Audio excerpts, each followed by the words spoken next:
Bitcoin just changed forever and no one saw it coming. Behind closed doors, Wall Street is building a version of Bitcoin that requires permission.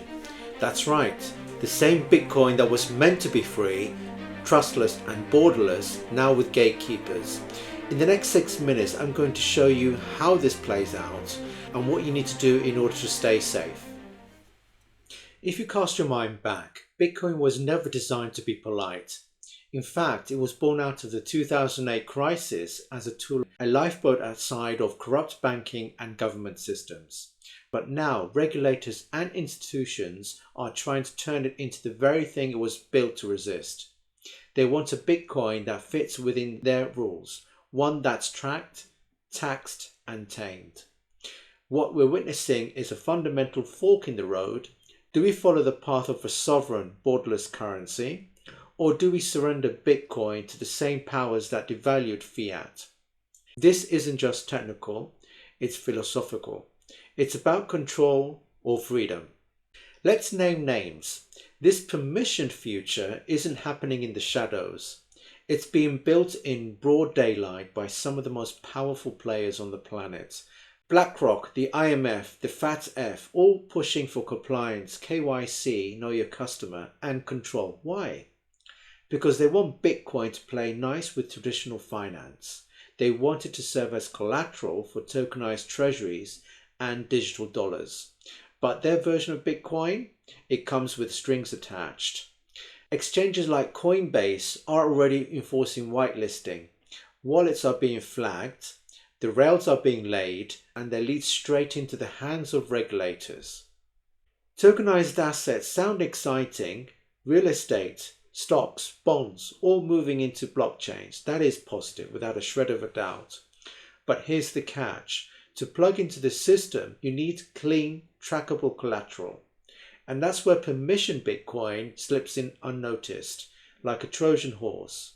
It's Bitcoin, but only if it's been KYC'd, approved, and filtered through a compliant custodian. You think you're opting into financial innovation, but in fact, what you're really buying into is a walled garden of a surveillance finance. And by the time most realize it, the trap will already be set. Imagine a world where not all Bitcoins are equal. Some are clean, others are dirty. Some wallets get frozen, others flagged. This isn't fiction, it's already happening. Surveillance tools like Chainalysis can track every transaction. Exchanges can block withdrawals, and governments can blacklist addresses. And you, the investor, could be locked without warning. The danger isn't just theoretical. We're sleepwalking into a system where censorship is just a policy update away. If we don't draw the line now, there may not be a line to draw later. This is where the rubber meets the road. The only way to truly opt out of permission Bitcoin is to practice self-custody. Things like cold wallets, hardware wallets, non-KYC Bitcoin, peer-to-peer trades. These aren't just privacy moves, they're acts of resistance. Real Bitcoin doesn't need approval. It doesn't care about borders or regulations. But make no mistake, the clock is ticking. Every time you leave your coins on an exchange, you're voting for their system. Every time you withdraw and self-custody, you're choosing freedom. And if enough of us choose right, their system doesn't stand a chance. This isn't the decision point. Do you want their Bitcoin, the clean, compliant, centrally monitored version that can be paused, taxed, or frozen?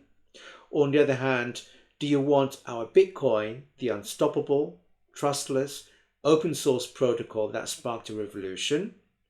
It's Bitcoin versus Bitcoin right now, and only one will shape the next decade of finance. So if you believe in sovereignty, if you believe in freedom tech, hit that like button. Drop a comment, would you touch permission Bitcoin, or is it Bitcoin or bust? And of course, subscribe if you want more hard-hitting, censorship-resistant content such as Bitcoin and blockchain technology. We're here to build a new one. Stay sovereign, stay free, and I'll see you in the next video.